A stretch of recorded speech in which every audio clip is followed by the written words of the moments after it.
Hello viewers, আসসালামু আলাইকুম। যারা টিকটকে ইনবক্সে মেসেজ করতে পারতেছেন না, অনেকে আমার এই অনেক ভিডিওতে কমেন্ট করছেন, ভাই এভরিওয়ান করছি তারপর আমার টিকটক থেকে অন্য কারো মেসেজ করতে পারতেছি না, অথবা আপনাকে কেউ মেসেজ করতে পারতেছে না। আবার অনেকে বলতেছেন, ভাই আমার এভরিওয়ান অপশনটিই নাই। তো তাদের জন্য আজকের এই ভিডিও থেকে সকল সমস্যার সমাধান করে দিব।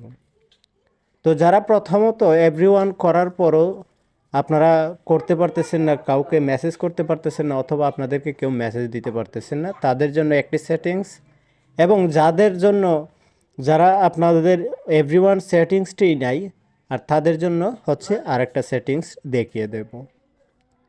তো সর্বপ্রথম হচ্ছে যাদের এভরিওয়ান সেটিংসটি নাই। তো এভরিওয়ান সেটিংসটা না থাকার উদ্দেশ্য হচ্ছে আপনাদের টিকটক অ্যাপ্লিকেশনটি প্লে স্টোর থেকে আপডেট দেননি, অথবা টিকটক অ্যাপ্লিকেশনটি অফিসিয়াল যে টিকটক অ্যাপসটা রয়েছে সেটা আপনারা প্লে স্টোর থেকে ইনস্টল করেননি। অনেকে আছে টিকটক সেটা প্লে স্টোর থেকে ডাউনলোড করছেন টিকটক লাইট, আর সেই টিকটক লাইটের ভিতরে হয়তো এভরিওয়ান সেটিংসটা আপনাদের নাও থাকতে পারে। সেটা আপনাদেরকে বলবো অবশ্যই টিকটক অফিসিয়াল ওয়েবসাইটটা, যে টিকটক অফিসিয়াল অ্যাপসটা রয়েছে সেটা আপনারা ইনস্টল করে নেবেন। আর যে মূল ইম্পর্টেন্ট হচ্ছে যেটা আপনারা কেউ কাউকে এসএমএস করতে পারেন না অথবা আপনাদেরকে দিতে পারে না, সেটা হচ্ছে ইম্পর্টেন্ট বিষয়। তো আপনারা সেই সমস্যাটা কিভাবে করবেন? তো সেই সমস্যাটা দূর করার জন্য আপনারা সর্বপ্রথম আপনারা কি করবেন, আপনাদের টিকটক অ্যাপ্লিকেশনে ঢুকবেন। তো অ্যাপ্লিকেশনে ঢোকার পর আপনারা সর্বপ্রথম আপনাদের প্রোফাইলটা একটা স্ক্রিনশট নিয়ে নেবেন। তো স্ক্রিনশটটা নেওয়ার পর আপনারা কি করবেন, 3 লাইন মেনু আছে, সেই 3 লাইনে চলে যাবেন।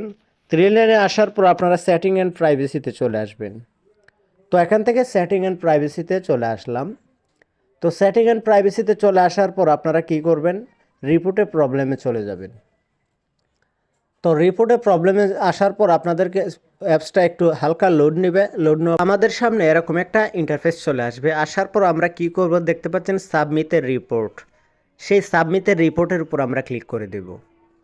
তো সাবমিটের রিপোর্টের উপর ক্লিক করলে আপনাদের সামনে ঠিক এরকম একটা ইন্টারফেস চলে আসবে। আসার পর এখান থেকে দেখতে পাচ্ছেন ফটো আইকন, সেটার উপর ক্লিক করলে আপনাদের সর্বপ্রথম স্ক্রিনশট নিয়েছিলেন সেই স্ক্রিনশটটা এখানে বসিয়ে দিবেন। তো দেখতে পাচ্ছেন এখানে দেওয়ার পর ওকে বাটনে ক্লিক করে দেবেন। আপলোড হবে, আপলোড হওয়া পর্যন্ত আপনাদেরকে অপেক্ষা করতে হবে। তো এখানে আপনাদের সেই গ্যালারিটা চলে আসবে, আপনাদের টিকটক আইডির ইউজারটা যে প্রোফাইলটা রয়েছে সেটা চলে আসবে। আসার পর এখানে আপনাদেরকে কিছু লিখতে হবে। তো এখানে কি লিখবেন, অবশ্যই আপনাদেরকে আপনাদের টিকটকে যে সমস্যাটা রয়েছে, যে আপনারা কাউকে মেসেজ করতে পারেননি, সে বিষয়টা এখানে তাদেরকে টিকটকে তুলে ধরতে হবে।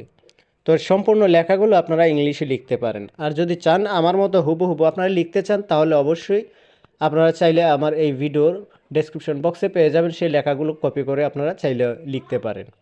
তো আমি এখান থেকে কপি করে শুধু জাস্ট এখানে পেস্ট করে দেব। তো এখানে পেস্ট করার পর আমরা কি করব, দেখতে পাচ্ছেন এখানে একটি সাবমিট লেখা পেয়ে যাব। সেই সাবমিটের উপর ক্লিক করলে সেই রিপোর্টটা তাদের কাছে চলে যাবে। অবশ্যই আমাদের যে সমস্যাটা রয়েছে সেটা আমাদেরকে 24 ঘন্টা অথবা 72 ঘন্টার ভিতরে অবশ্যই সমাধান করে দেবে। আপনারা চাইলে একবার এই ট্রিক্সটা ফলো করে দেখতে পারেন, অবশ্যই আপনাদের কাজে আসবে। তো ভিডিওটি ছিল আজকের মতো এ পর্যন্তই। আল্লাহ হাফেজ।